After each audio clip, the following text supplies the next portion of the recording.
네, 반갑습니다. 명학교에는 반갑습니다 그러면 아멘 하는군요. 네. 우리 백금래 권사님 어디 계셔요? 제 얼굴은 잘 못 뵀는데. 네. 권사님 성함을 살면서 똑같은 사람 만나본 적 있으세요? 없지요. 제가 깜짝 놀란 게 저하고 가장 친한 친구 목사님 사모님 이름이 백금예 사모님이셔요. 제가 깜짝 놀랐어요. 그 이름을 세상에서 쉽지 않은 이름이거든요. 근데 여기서 만나게 돼서 너무너무 반갑고요. 네. 권사님 장수하십시오. 네. 사실 주일 오후 이 시간이 쉬운 시간은 아닙니다. 이제 저도 이제 장신대 신대원 그다음에 이제 기독교 교육학을 오래 했고 제가 교육 목회를 좀 많이 했어요. 소망교회에서도 교육 목사로 있었고 주님의 교회에서도 교육 총괄 목사로 많이 있었는데 주일 오후 2시는 교육학적으로 보면은 교육을 해서는 안 되는 시간입니다. 사실 이 시간은 좀 가서 자야 되는 시간이에요. 그러나 우리가 또 하나님의 은혜를 사모하는 마음으로 이 시간에 모였기 때문에 성령께서 듣게 하시고 깨닫게 하여 주실 줄로 믿습니다. 강남 세브란스 병원에 이희대 교수라는 분이 계셨어요. 근데 이분은 우리나라의 암 전문가였습니다. 특별히 이 목사님이 유명한 것은 왜냐면은요, 이 목사님 자체가 암을 앓고 있던 분이었어요. 암이 11번 재발합니다. 대장도 반절을 떼어내고 간까지 전이 되고 수없는 수술과 수없는 치료 항암을 거듭하면서 그래도 이분은 끝까지 자기가 암 환자임에도 불구하고 암 환자들을 치유하는 그러한 의사 선생님으로 유명하였지요. 여러분, 암이라는 병은 사실 참 고통스럽고 두려운 병 아닙니까? 그래서 많은 환자들이 이 의사 선생님에게 찾아오면 이 의사 선생님은 신앙을 가진 분이셔가지고 이 환자들에게 2가지를 말씀해 주셨더래요. 첫 번째는 뭐냐면 비록 암이 고통스럽지만 치료받을 수 있음에 먼저 감사해야 됩니다. 이 병에 대한 두려움이 있고 항암에 대한 고통과 통증이 있다 하더라도 내가 지금 치료의 과정 가운데 있다라는 이 사실에 먼저 감사할 때에 이 병을 이길 수 있는 힘이 생깁니다. 이걸 첫 번째로 강조하셨고요. 2번째 강조한 것은 뭐냐면 여러분, 강남 세브란스 병원에 가면은 예배실이 있는 거 아셔요? 혹시 가보신 분 계셨어요? 안 계세요? 장로님 가셨어요? 네. 거기에 가면 예배실이 잘 돼 있거든요. 근데 이 의사 선생님께서 그렇게 말씀하셨다라는 거예요. 당신이 신앙이 있건 없건 그 예배당에 가서 기도하시라고. 그러면 하나님께서 당신을 만나주시고 은혜 주셔서 치료의 길을 열어주실 것이라고. 그러면서 이 교수님께서, 의사 선생님께서 환자들에게 이렇게 말했답니다. 한번 들어보십시오. 인생의 모든 고난은 동굴이 아니라 터널입니다. 언젠가는 끝이 있고 나가는 출구가 있지요. 밖에는 더 행복한 삶이 기다리고 있습니다. 라면서 많은 환자들을 위로했다라는 거예요. 성도 여러분, 동굴과 터널의 공통점은 뭘까요? 깜깜하다라는 거예요. 빛이 없다라는 거예요. 그러나 이 동굴과 터널의 결정적인 차이점은 무엇일까요? 터널에는 뭐가 있어요? 출구가 있다라는 거예요. 저는 우리 하나님께서 때로는 우리의 인생 가운데에 수많은 고난을 겪고 경험하게 되지만 저는 믿습니다. 하나님의 은혜는 우리에게 출구를 예배해 놓으신 은혜인 줄로 믿습니다. 성전을 지으려고 기도하신다면서요? 박수를 보내드리고 싶습니다. 근데 아마 그 기간이 조금은 남아 있겠지요. 그러나 꼭 기억하십시오.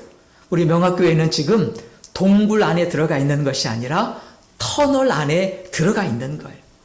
그 어둠도 어느 정도의 시간이 지나면 밝은 출구를 벗어나게 되고 그곳에서 아름다운 광명과 함께 거룩한 성전에서 하나님을 예배하는 그날이 반드시 오게 될 줄로 믿습니다. 그때 저도 축하드리러 꼭 오도록 하겠습니다. 그러므로 우리가 하나님을 믿을 때 우리의 고난과 역경 속에서도 항상 기억할 것은 내가 겪는 고난은 동굴이 아니라 뭐라고요? 터널일 줄로 믿습니다. 이것이 바로 하나님의 은혜를 기억하는 성도의 마음이지요. 우리 옆 사람에게 한번 축복해 볼까요? 당신의 고난은 동굴이 아니라 터널입니다. 네. 집사님이셔요? 예. 집사님 반응이 너무 좋으신데요. 네. 집사님은 이 오후 예배를 절대로 빠지시면 안 될 것 같아요. 항상 이 자리를 지키시길 축복합니다. 네. 근데 오늘 본문 말씀에 보면 이 고난 가운데 들어갔던 한 신앙인이 등장하지요. 그게 누구냐면 다윗이라는 사람입니다. 이 다윗이 자기의 고난을 두 개의 이미지로 이렇게 설명합니다. 기가 막힐 웅덩이와 그다음에 뭐에 빠졌다고요? 수렁에 빠졌다라는. 근데 우리말에는 이게 별로 잘 위험도가 느껴지지 않아요. 이게 히브리어 원어에 보면은요, 웅덩이라는 것은 무덤을 말한대요. 또한 수렁이라는 것은요, 늪을 말한대요. 여러분, 무덤과 늪은 무엇입니까? 소망이 완전히 사라지고 내 자력으로는 도저히 탈출할 수 없는 절대 절망의 공간이 바로 무덤과 늪이라는 거예요. 다윗이 바로 그 가운데 빠져 있다라고 고백하고 있는 것이지요. 실제로 다윗의 인생을 보면 참 기가 막힐 고난이 많았어요. 첫 번째로 다윗은 자기의 아들 압살롬에게 반역을 당하지요. 여러분, 다른 군사였다면 이해할 것 같아요. 근데 내 핏줄이, 내 새끼가 내 목숨을 누리며 내 자리를 노리는 쿠데타를 일으켰다라는 것은 이거 신하들 보기도 부끄러운 거지요. 또한 다윗은요, 직장 생활도 녹록하지 않았어요. 자기의 주인인 사울왕을 위하여 목숨을 바쳐 전쟁에 나갔지만 오히려 그에게 돌아온 것은 10년이 넘는 긴 시간 동안 쫓겨다니는 그러한 도피 생활의 연속이었다라는 거지요.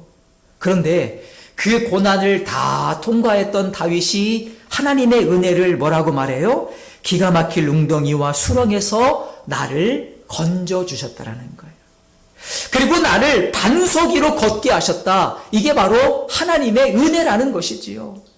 저는요, 절망이라는 단어를 이렇게 해석합니다. 성도에게 있어서 절망이라는 것은 무엇인가? 한번 따라하겠습니다. 절대로 망하지 않음. 시작. 절대로 망하지 않음. 성도의 절망이 뭐라고요? 절대로 망하지 않는 거예요.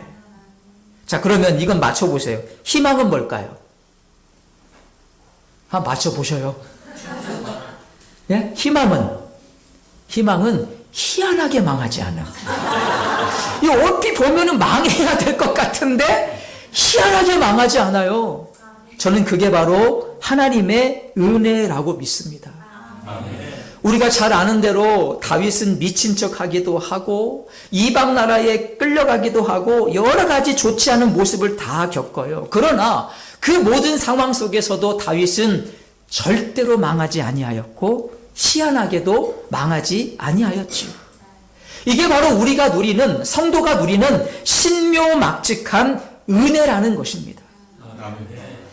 사랑하는 성도 여러분, 저는 원래 전북 진안 출신이에요. 진안 아시는 분 계세요? 우리 백금래 권사님 진안을 어떻게 아실까요? 전라도 어디셔요? 전주셔요? 전주 무슨 동이셔요?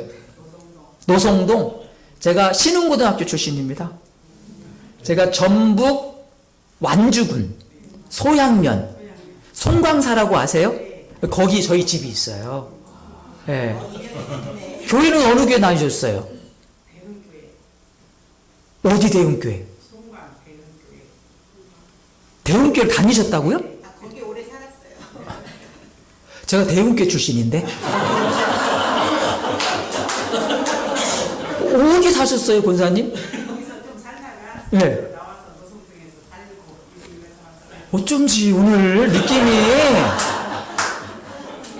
그때 담임 목사님 누구셨어요? 지금 돌아가셨는데. 그러셨어요? 아, 제가 그 동네에서 5살 때부터 쭉 자랐어요. 그리고 윤덕영 장로님이라고 저희 장인어른이십니다. 네. 오늘 저녁 같이 밥 먹어야 될 분위기입니다. 이렇게 되면 설교가 좀 헷갈려지는데. 아, 그러셨네요, 권사님. 아, 저희가 이제 제가 원래 전북 진안 출신인데 저희 집안은 예수 믿는 사람이 한 명도 없었어요. 그래가지고 제 위로 조상 중에 교회를 다닌 사람이 한 명도 없어요.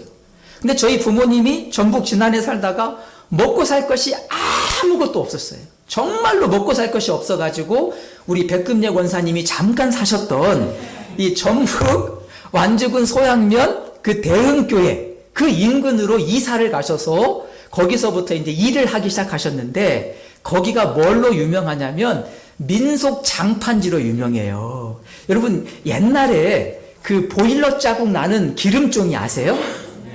그 기름종이를 생산하는 지역이 거기였어요. 저희 부모님이 돈도 없고 땅도 없고 아무것도 없으니까 그냥 그곳으로 이사를 가신 거예요. 거기서 노동을 하시면서 저희를 키우셨는데 놀라운 건 뭐냐면 우리 백금예 권사님이 사셨던 그 지역 그 대흥교회가 특징이 뭐냐면요. 그 마을에 사는 인구 중에 95%가 다 예수를 믿었어요. 그 마을이. 그래서 저도 예수를 안 믿다가 거기에 이사 가니까 그냥 자연스럽게 예수를 믿기 시작한 거예요. 그래가지고 제가 거기서 목사가 된 거 아닙니까?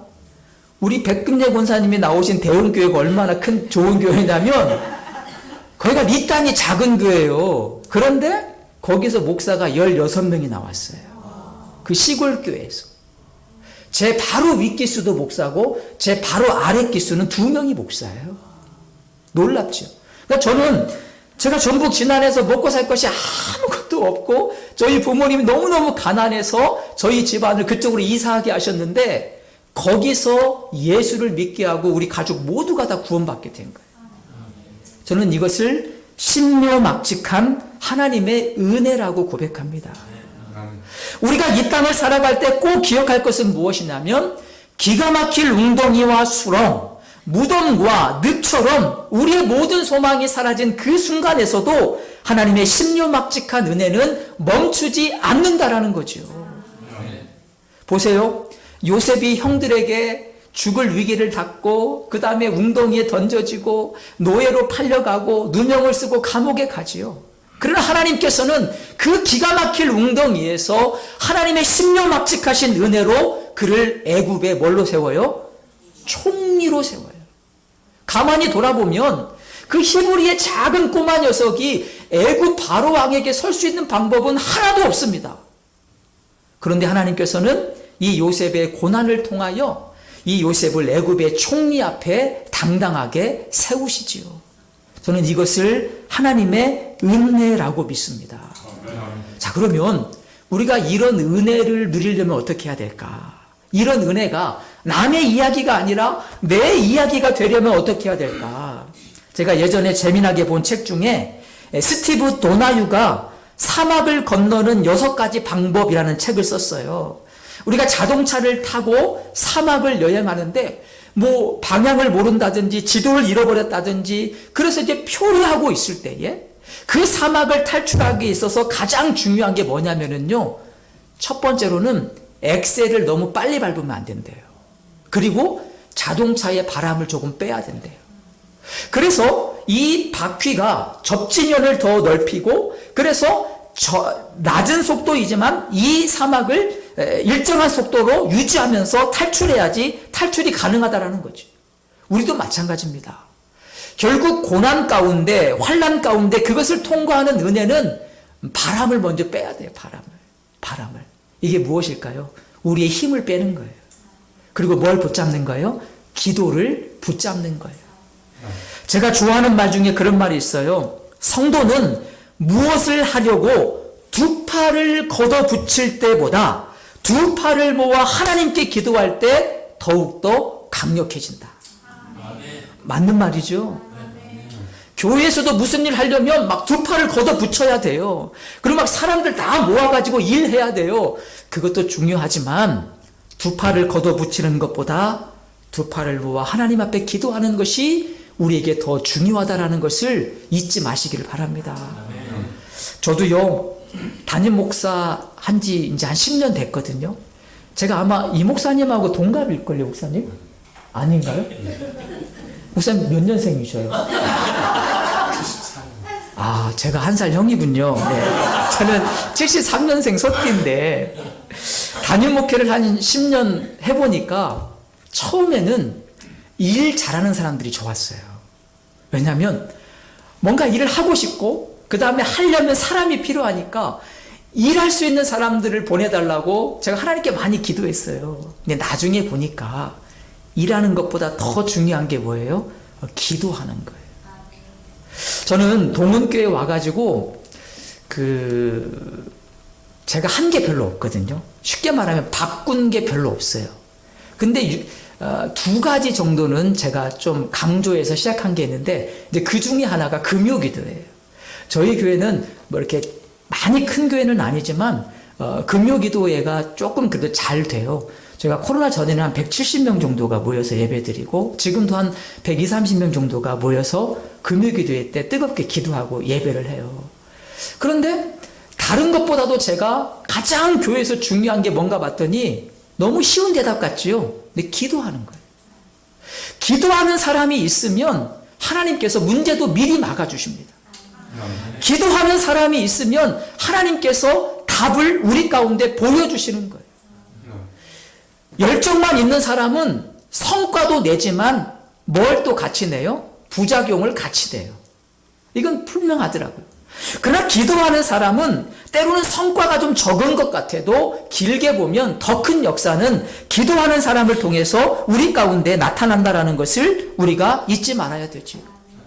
그래서 이 다윗이 오늘 1절에 뭐라고 이야기하냐면, 내가 여호와를 기다리고 기다렸더니 귀를 기울이사 나의 부르짖음을 들으셨도다. 결국 다윗이 기가 막힐 웅덩이와 수렁에서 건진받을 수 있었던 핵심적인 이유는 그는 무슨 사람이었어요? 기도하는 사람이었다라는 거예요. 기도하는 사람. 저희 동은교회도 요즘 막 재개발 이야기가 나오거든요. 동은교회 어디 있는지 아세요? 네, 저 인덕원 그쪽에 있는데, 거기도 요즘 막 재개발 때문에 추진위원회에서 막 같이 하자, 뭐 하자 막 얘기가 많아요. 저도 막 새벽 3시에 깨면 잠이 안 와요. 막 걱정돼가지고. 막 그러는데, 이런 상황 속에서도 우리 성도들에게 항상 하는 것은 뭐냐면, 일보다도 기도가 앞서야 됩니다. 우리의 생각과 계획보다도 기도가 앞서야 됩니다. 저는 우리 명학교회가 앞으로 저희 교회보다 먼저 이렇게 새롭게 건축되는 게 너무 부러운데, 그 귀한 성전이 기도 가운데 영광스럽게 하나님 앞에 올려드리기를 축복합니다. 이 아더 핑크란 사람이 현대에 기도하지 않는 사람들에게 이렇게 말했대요. 들어보세요. 많은 그리스도인이 하나님께 적은 것을 기대하고 적은 것을 구한다. 그래서 적은 것을 받고 적은 것에 만족한다.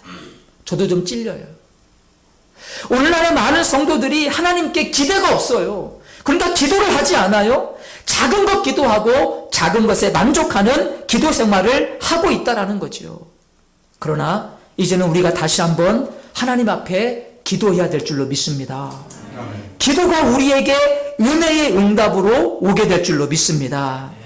저는요, 기도를 이렇게 말하고 싶어요. 기도는 애통입니다. 기도는 하나님 앞에 애통이에요. 여러분, 기도하다 보면 눈물이 마르지 않지요. 제가 예전에 어떤 교회를 갔는데 참 부러운 게 뭐냐면, 이렇게 의자가 있으면 3개마다 각투시가 있어요. 그러니까 성전에 올라가서 단상에서 좌석을 보면 성전 안에 뭐가 가득해요? 각투시가 가득해요. 그래서 목사님, 저거 뭔데 저렇게 많이 갖다 놓으셨어요? 그랬더니 목사님이 뭐라 그래요? 기도하면서 울라고. 기도하면서 울라고 그 각투시를 가득 갖다 놓으신 거예요. 제가 처음에는 좀 너무하는 거 아닌가 싶었는데 나중 되니까 부럽더라고요. 부럽더라고요. 우리의 기도는 하나님 앞에 애통하는 것입니다. 그런데요, 우리가 하나님 앞에 기도로 애통하면 그 애통은 뭘로 이어지냐면 하나님과의 소통으로 이어져요. 우리가 하나님 앞에 눈물을 흘리며 기도하면 그 애통은 하나님과의 소통이 되는 거예요. 자, 그러면 다음은 맞춰보셔야 돼요. 소통 다음에는 무슨 통이 올까요? 할렐루야. 누구셔요? 맞히신 분 누구셔요? 감사합니다. 감사합니다. 뭐 다 아시는 내용이지만 저는 이게 진리라고 믿습니다.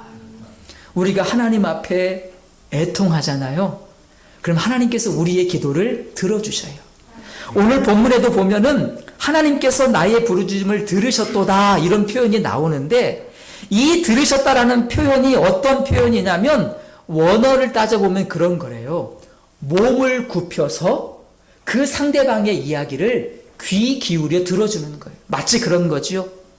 우리에게 손주가 있으면, 여러분 이제 걷기 시작하는 손주들, 말을 배우는 손주들은요, 문법도 안 맞고 문장도 하나도 안 맞아요. 옹알이 해요. 그러면 할아버지들이 어떻게 해요?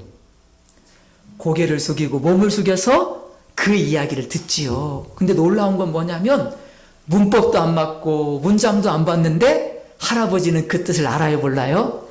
다 알아요. 다 알아요. 그리고 뭘 열어요? 똑똑하시네. 지갑을 열어요. 지갑을 열어요. 저는 하나님도 똑같다라고 믿습니다. 우리가 기도를 잘하면 얼마나 잘하겠어요. 여러분, 우리가 좋은 미사어구를 아무리 하나님 앞에 외친다 하더라도 애통보다 더 간절한 기도는 없는 것입니다. 우리가 하나님 앞에 눈물을 회복하고 간절히 애통하며 기도할 때에 그 애통은 뭐가 된다고요? 소통이 되고, 소통은 뭐가 된다고요? 형통이 될 줄로 믿습니다. 그러니 기도하셔야 돼요. 기도하셔야 돼요. 저는 어릴 적에 제가 선배를 참 잘 만났어요. 제 선배님이 저보다 한 살 많은 선배님이셨는데, 원래 저는 뭐 신앙도 없고 조상 대대로 예수 믿은 사람이 없기 때문에 그냥 교회를 친구 따라 갔거든요. 근데 저의 1년 된 선배님이 저를 어렸을 때부터 붙잡고 인도해 주셨어요. 근데 너무너무 감사한 게 이 선배님이 저랑 같은 초등학교 나왔어요. 같은 중학교 나왔어요. 같은 고등학교 나왔어요. 같은 대학교 나왔어요. 이분이 신학교 갈 때 저도 따라서 신학교 갔습니다. 제 아내가 없으니까 얘기하는데 제 첫사랑이 사실 이 선배의 여동생이었거든요. 근데 고백 한번 못하고 끝났어요. 그렇다고 후회한다는 건 아닙니다. 지금 너무 감사하게 잘 살고 있는데, 이 선배님께서 저를 너무너무 잘 인도해 주시는 거예요. 믿음도 없는 가문, 신앙도 없는 가문이지만 데리고 다니면서 교회 일 가르쳐주고, 데리고 다니면서 하나님 예배하는 법 가르쳐주고, 데리고 다니면서 신학의 길까지 인도해서 오늘날 저를 이곳까지 인도해 주신 분이, 저는 그분이라고 믿어요. 그분이 저에게 주었던 가장 큰 선물 중에 하나가 뭐냐면 산기도입니다. 권사님, 그 대형교회에서 조금 더 오성리로 올라가다 보면 거기 기도원 있는 거 아세요? 그 기도원 산기도 제가 꽤 오래 다녔어요. 그래서 토요일 날 우리 중고등부가 모여서 찬양 집회를 딱 해요. 그럼 끝나면 10시쯤 그 산기도를 하려고 산 정상에 있는 기도원에 올라가요. 그럼 올라가다가 계곡에서 가재를 잡아요. 그래가지고 잡아가지고 올라가서 기도굴에서 열심히 기도하고 새벽 2, 3시 되면은 라면을 끓여 먹어요. 거기다가 뭘 넣어요? 그 가재를 넣어요. 그러면 라면 이름이 뭐예요? 그 가재라면이에요. 근데 그게 묘하게 맛있어요. 그리고 이제 그 가재라면을 딱 끓여 먹고 이제 하산해서 주일 예배로 드리러 가려고 하면 저 먼 곳에서 그 전주 지역에서 이제 해가 푹 떠오르거든요. 그러면 그때 하나님께 기도하죠. 하나님, 이 땅 가운데 저를 사용해 주시고 이 땅 가운데 하나님께서 쓰시는 귀한 목회자 되게 하여 주옵소서. 제가 기도하고 내려왔어요. 저는 그때의 산기도가 오늘의 저를 만든 줄로 믿습니다. 이 중에 산기도 다녀보신 분 계셔요? 한번 손 들어보세요. 산기도. 안양이 도시던가요? 네.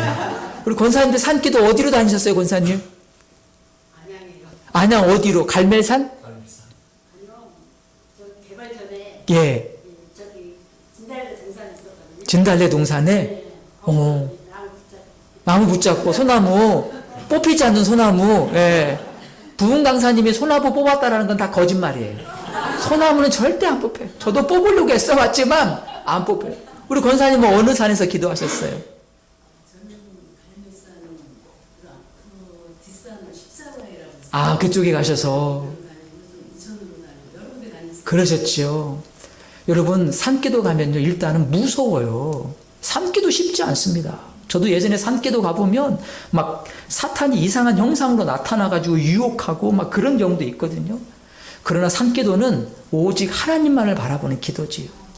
저는 오늘날 우리의 기도가 너무 고급진 것 같아요. 오늘날 우리의 기도가 너무 고급져 버렸어요. 예전에 그 기도의 야성, 그 산에 올라가서 하나님 응답할 때까지 나무를 붙잡고 기도했던 그 야성이 다시 한번 우리 가운데 회복되기를 축복합니다. 특별히 우리 명학교에도 이렇게 새로운 성전 건축을 위해서 기도하고 계시는 걸로 알고 있는데요. 그러면 더 많이 기도하셔야 됩니다. 더 간절히 기도하셔야 됩니다. 이런 말이 있더라고요.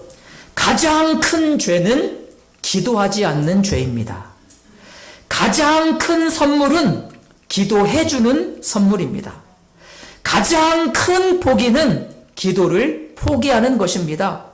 가장 큰 실수는 기도를 하지 않는 실수입니다. 가장 크게 도둑 맞는 것은 기도 시간을 도둑 맞는 것입니다. 하나님께서 왜 저를 이곳에 보내주셨을까? 저는 잘은 모르지만 우리가 하나님의 은혜 앞에 나아가기 위하여 다시 기도를 시작하라고 저를 이곳에 불러주신 줄로 믿습니다. 우리 옆 사람에게 한번 따라하겠습니다. 기도하지 않으니 기대할 것도 없지. 여러분, 기도하지 않으면 기대할 게 없는 거예요. 그러나 기도하면 기대가 생깁니다. 그리고 그 기대를 채워주는 것을 뭐라고 불러요? 은혜라고 부르는 것이지요. 저는 그러니 우리가 다시 한번 이 기도 가운데 나아가 하나님의 은혜를 누릴 수 있기를 주님의 이름으로 축복합니다. 그래서 마지막으로 제가 살펴볼 것은 이렇게 다윗이 기가 막힐 웅덩이와 수렁 가운데 하나님께 기도하고 하나님의 은혜 가운데 건기심을 받은 이후에 오늘 3절 말씀에 보면 이렇게 고백합니다. 새 노래 곧 우리 하나님께 올릴 찬송을 내 입에 두셨으니. 여기서 새 노래가 뭐예요? 이건 신곡을 말하는 게 아니지요. 내가 하나님을 체험하고 내가 하나님을 경험하여 내 마음 가운데 체험신앙 가운데 나오는 간증, 그것을 바로 저는 새 노래라고 믿습니다. 제가 예전에 다녔던 그 대흥교회도 권사님 그때 빨간색 교육관 건물이 있었어요? 아, 그때도 있었어요? 끝나고 저를 좀 만나고 가셔야 돼요. 근데 그 교육관을 지을 때 저도 옆에서 보면서 얼마나 마음속에 기대감이 있었는지 몰라요. 아, 우리 청소년부 예배실이 생기는구나. 그리고 막 식당도 새로 생기고 그런 것들이 너무너무 기뻤던 거예요. 그러면서 같이 기도하고 그 다음에 그 성전이 완공된 이후에 부활절 새벽에, 요즘은 부활절 새벽 예배 잘 안 들으시죠? 예전에는 부활절 새벽에 어떤 색깔 옷 입고? 흰 색깔 옷 입고 그 교육관 그 옥상에서 성도님들과 목사님들이 다 모여가지고 하나님을 예배하는데 얼마나 기뻤는지 몰라요. 그리고 그 이후로 그 교육관을 지었던 성전의 이야기들이 대대손손 이어지면서 간증거리로 전해지게 되었지요. 그게 바로 새 노래입니다. 앞으로 우리 명학교회가 새로운 성전을 건축하게 되면 여러분들이 다 주축이시겠지요. 여러분의 땀과 여러분의 눈물과 여러분의 기도 가운데 그 성전이 하나 지어져 갈 거예요. 근데 나중에 모든 것이 완공된 이후에 그 성전은 여러분들의 새 노래가 될 줄로 믿습니다. 우리의 기도를 들어주시고 응답해 주셨던 그 하나님의 은혜, 우리가 눈물로 기도하고 우리가 함께 땀 흘렸던 이 성전이 우리의 새 노래가 되어서 우리 자자 손손들에게 간증으로 이어지게 될 것입니다. 시편은 총 몇 편이지요? 150편이지요. 그 중에 73편을 누가 지었을까요? 다윗이 지었어요. 고난도 많았고 역경도 많았고 생명의 위기를 겪었던 그 다윗은 새 노래가 넘쳐났던 거지요. 그래서 시편 150편 중에 무려 73개가 그 다윗의 시편으로 채워져 있지요. 이것은 우연이 아닙니다. 우리의 고난 가운데 은혜 주신 하나님께서 다윗의 삶을 새로운 노래, 새 찬양으로 채워주신 줄로 믿습니다.